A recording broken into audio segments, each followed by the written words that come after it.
Hello, I'm Paul Cartwright, National Account Manager here at Aico. Thank you for coming today. Welcome to our short webinar in support of the West Midlands Fire Service framework we've just been added to. We've just been successful in getting on there.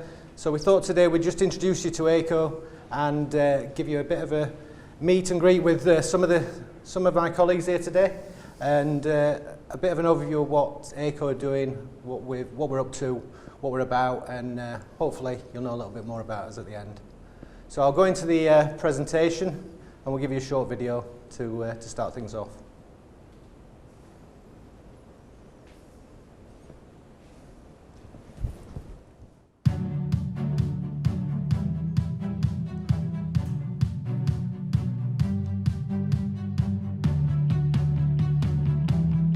Aico, the market leader in fire and carbon monoxide protection. Starting with research and development, using unique technology and years of experience, Aico are at the forefront of innovation, producing the best alarms on the market. Our groundbreaking innovations improve protection, and we hold over 20 patents on life-saving alarm detection technologies. From the factory floor to ceiling, Aico alarms are designed, developed and manufactured in our Irish factory. And we control every stage of production, ensuring the quality is something our customers can depend on. Every alarm is also third-party accredited to the relevant British or European standard. We test each alarm at least 4 times at various stages of production, ensuring the safety of our customers, which is our top priority.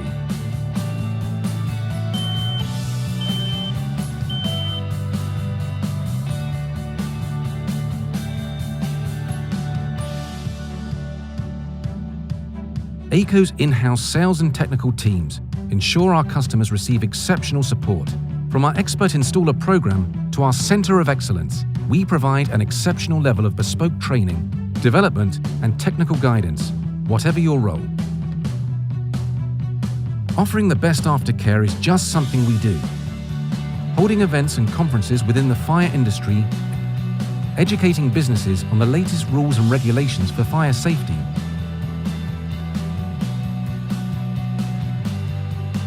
Our interactive state-of-the-art mobile units travel the country to train professionals on the latest Aico products and efficient solutions.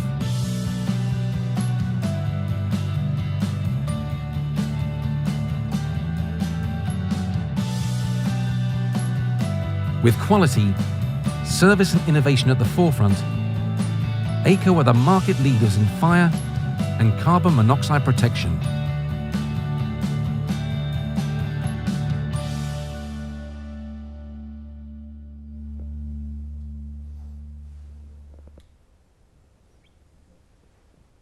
There we go. So I'll give you a brief sort of overview of who Aico are. So we're market leaders in domestic fire and CO protection in the UK. We supply more alarms into the market than every other manufacturer put together, basically. The foundation of our business is education, quality, service and innovation.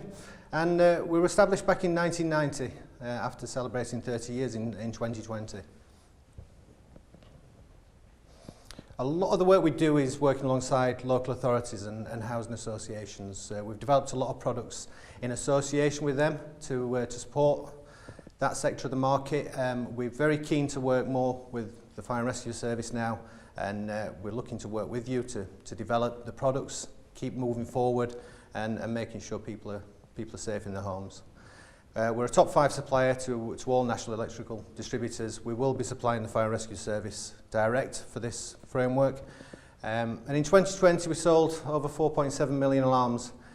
We do process a huge amount of orders, and we'll be meeting someone from our operations department in a little while that will basically a part of the team will dispatch over 103,000 packages that year.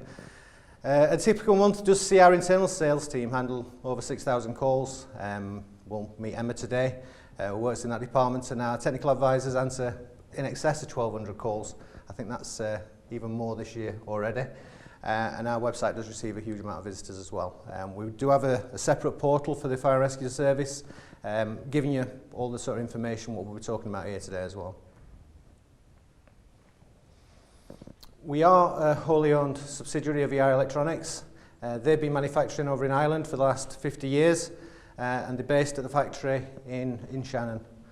Every single alarm we produce is tested multiple points during manufacture. It's a very big point we try to make to all our customers. So they understand this. We don't batch test products. We do test every single alarm in smoke to ensure it's actually working before it goes in a box. You shouldn't take a single product out of a box that hasn't been tested. So you will find every product you take out of the box is actually working and suitable for going on the ceiling.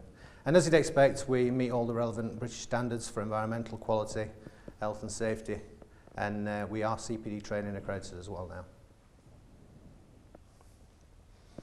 More recently, we acquired HomeLINK, an innovative technology company. They do specialise in IoT. We are moving our business forward now to sort of support sort of smart connections and doing a lot more with our smoke alarms than just putting them on the ceiling, protecting people. We've spoken to a few brigades already about how they could maximise the opportunity basically of seeing what's happening within properties. Having a connected smoke alarm system in a property will give you a lot more information, particularly post an event. You will be able to see which alarms actually triggered the system in the first place. You know, when you look at investigation, there will be a lot of things you can start pulling from that information we've got going to the cloud now, if you're using that particular system. We have a dedicated online installer community. We support all the installers by training them. The same training or similar training is offered to the fire and rescue service as well, for anyone who's actually fitting smoke alarms, so they're going in the right place, they're using the right types of detectors, and they're providing the right amount of coverage. Some properties do require more detectors. We do try and support people with all the training what we do. And finally, we do a lot of work with community relations. We've got two of our community relation team here today. We'll be speaking to them shortly. But all the staff in Aico do have volunteer time. We do try and do as much as we can to support the community. A key part of our sort of ethos is safer communities, and charity work and supporting our local communities is a big part of what we do. So we've got two of our colleagues in today who are going to talk briefly about what they do as well, just to show you what we are as a business. So if we, I'll start bringing people in to briefly talk to them. I know they're all looking forward to this immensely. So if we can meet the team and we'll turn the cameras on, and hopefully we'll be able to see a few of our team members today. So Dave, I'll speak to you first from our technical team. If you want to introduce yourself and what you do. Yeah, my name's Dave, one of the technical advisors. What my general duties would be included would be helping with contractors who may phone up where they got an installation issue. It could be down to a house coding, upgrades, just making sure that all the right alarms are all working correctly, and also just making sure that all the sensors are in the right positions. Obviously, sensor types is also important, just to make sure that it's all working correctly. It could be an installation issues, a wiring problem where the alarms could be beeping. So we can answer questions and make sure that the smoke alarms are all working, for that person in the property. We also get involved with end users who have got alarms fitted. They not know what alarms to use. So again, they'll phone up asking, the alarms are beeping. They could have false alarms. So it's just giving that general maintenance of the alarms in those sort of areas. So it's just giving advice to everybody. That's great, Dave. Thanks for that. We've also got Emma here today. If you'd like to introduce yourself, Emma, and you've been with the company for some time now. So. I have, yes. Thanks, Paul. I'm Emma. I've joined the company in April 2003, so I've been here 18 years. I've always worked within the internal sales team, which has seen a few changes over the 18 years. Our main job, we are first port of call into the business. We do take the majority of calls. That's probably from the customers we deal with, whether it's regarding orders or chasing orders or checking stock levels. But we also have very good technical training from the technical team, just so that we can answer questions from end users about why their alarms are beeping and if they're out of date, what they should do, etc. So that is our main thing: order processing, taking the calls, and helping with the regional managers out on the road. That's great. Thanks, Emma. Yeah, we're also joined today by Brian from our operations team. Not been in the business 18 years, Ryan, but not quite. I'd like to talk about yourself and what your department's involved in. Yeah. Hi everybody, my name's Ryan. I'm operations coordinator here at Aico. So I joined the team around 2 years ago. I started as a warehouse operative, and I've moved recently into my new role as operations coordinator within the last month. So in my current role as coordinator, the bulk of my job is to organise the logistics and the management of transport, so collections and deliveries, things like that, and also just to help the operations team in their day-to-day duties as well. I'm also directly involved in audits, things like that, and I'm currently working on some carbon neutrality stuff as well. So for me, the best part about it is it's a really new role, and it gives me plenty of scope to sort of design the role and improve and look at it and fashion it into the role that I want it to be. And I also enjoy going out, meeting people, forming relationships, especially with our transport and logistics, our carriers such as APC and UPN, and it gives me a really good chance to go and network and meet new people. Appreciate that, Ryan, and I appreciate you coming on the TV and talking about it as well. Always a pleasure. You never mentioned anything about the music, what you're playing down in the warehouse. That's always a lot of fun when we come in. So yeah, thanks for that. And basically, I'll come to our community relations team now. Both Lily and Jane are here today to talk about their role. We've got a short video to play at the end as well with regards to some of our CSR stuff. But if you'd like to introduce yourselves and speak today. Yeah, so I'm Jane. I coordinate the CSR program, Aico in the community. I do that with Lily, and we do that on a full-time basis.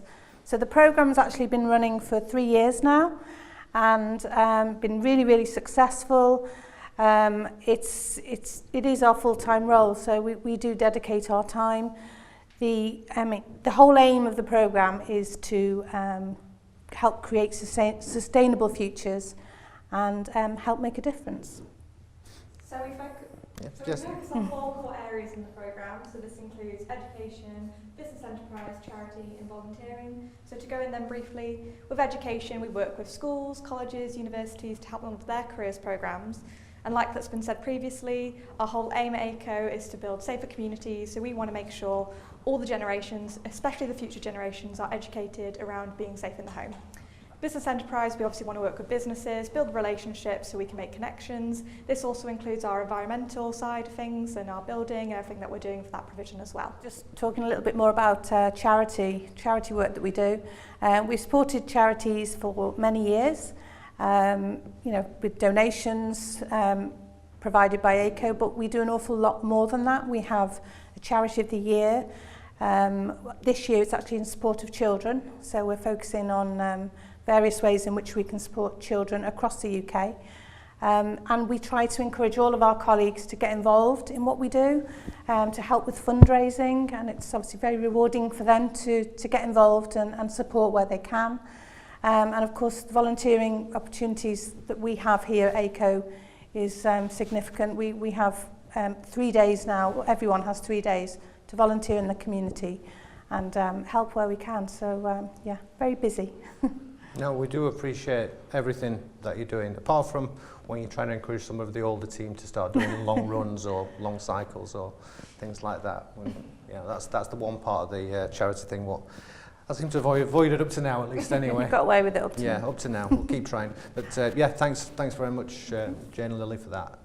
Like I said, we've got a short video at the end showing some of the charity stuff, what we've been involved with as a team, and it really is, that's what it's about, it's being involved in this team. I do see the CSR team as one of the biggest sort of places where we should see a lot more communication with the fire and rescue service.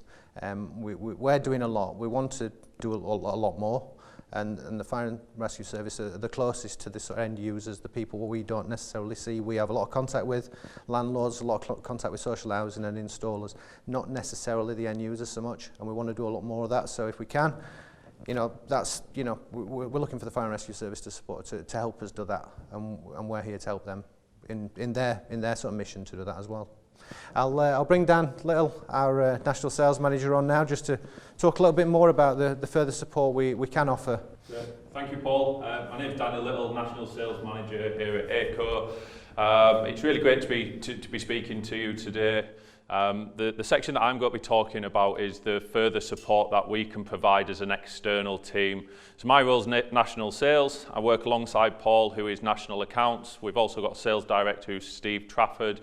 But we also have a large external team made up of 23 regional specification managers and 1 relationships manager. These guys cover the length and breadth of the country and they're available to provide support to all the brigades around the UK. Their role is varied, to be honest with you. They spend a lot of time getting our products specified within local authorities and social housing providers. They also run training sessions for installers and also work with the supply chain, so all the electrical distributors around the country. But they're also available to provide training for the fire and rescue service, which I'll talk a little bit about in a moment. And also the resident engagement is a huge part of what RSM's role is all about. So talk a little bit more about the training. We do have an award-winning CPD training course called Expert Installer, which has been accredited by the FIA. We've recently just adapted that presentation and tailored it ever so slightly to the fire and rescue service. Looking at the topics which are covered, the training goes through standards and regulations, system design, sensor types, siting and installation, testing and maintenance, and system accessories. The CPD is for 1 hour. Typically a session might take an hour and a half with questions. It's free of charge to all the installers and obviously yourselves, the fire and rescue service as well. So if you are interested, make sure you reach out and speak to your local specification manager, who will be more than happy to come in and do face-to-face training with you. If that's still an issue, we're more than happy to do it online as well. We do have a fleet of mobile units, so we've now got 4 mobile units. Basically a classroom on wheels is one way to look at them.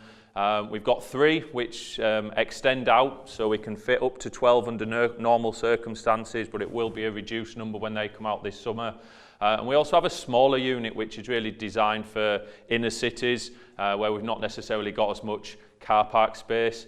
But it's a great tool to get that out into the community, to get hands-on training with the products, and gives us a place to deliver the training. But they're also really useful for resident engagement. Maybe you want to go and do some resident engagement on a specific estate. We could pull this unit up and from it use it as a base to provide education to the residents. One instance that springs to mind is a couple of years ago we used a mobile unit in Wakefield at the bottom of a tower block.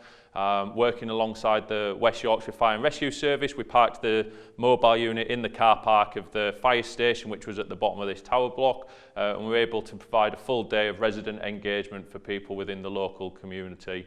Again, these are available to the Fire and Rescue Service free of charge, and again, just speak to your local regional specification manager for more information.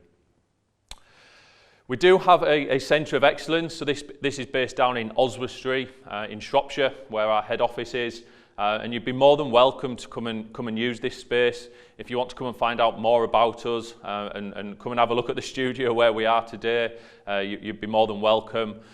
We do actually have Shropshire Fire and Rescue Service coming in and using this space. They are using it for meetings, but they're also getting involved with us in the TV studio. Please don't let the distance put you off. We'd be more than happy to welcome you here if you wanted to stay over or something like that. Again, we work with local hotels. But yeah, just looking at the Centre of Excellence, we've got a large auditorium. In normal circumstances, that seats up to 108, which is great for presentations. We've got a breakout room, a technical workshop where we actually have a fire chamber, where we're able to start different fires and watch how our different products operate when there's a fire. We've got Ember Place, where we've actually got different rooms. We've got a kitchen, a living room and a bedroom, where we've got the products in situ, so we can just show visitors to the centre products actually up on the ceiling where you'd expect to see them. The centre gets used a lot by the community, which Jane and Lily organise. So it gets used by colleges, it gets used by local businesses who just need a meeting space as well. Again, all this is free of charge. And if any of you want to use the space, again, it would be free of charge. And just speak to your local regional specification manager for more information. I mentioned resident engagement. It's really important to us at Aico, and the RSMs are available to get involved. We are doing it already with local authorities and social housing providers, so maybe there's some joint interest there where you could come along to some of our days. But also if you've got a specific need in mind or an event you'd like us to attend, again, speak to your local regional specification manager and just we'll support where we can. So what I've got now is just a video which to leave you with, which just gives you a flavour of the CSR activities we've been up to over the past year. So thanks a lot for your time.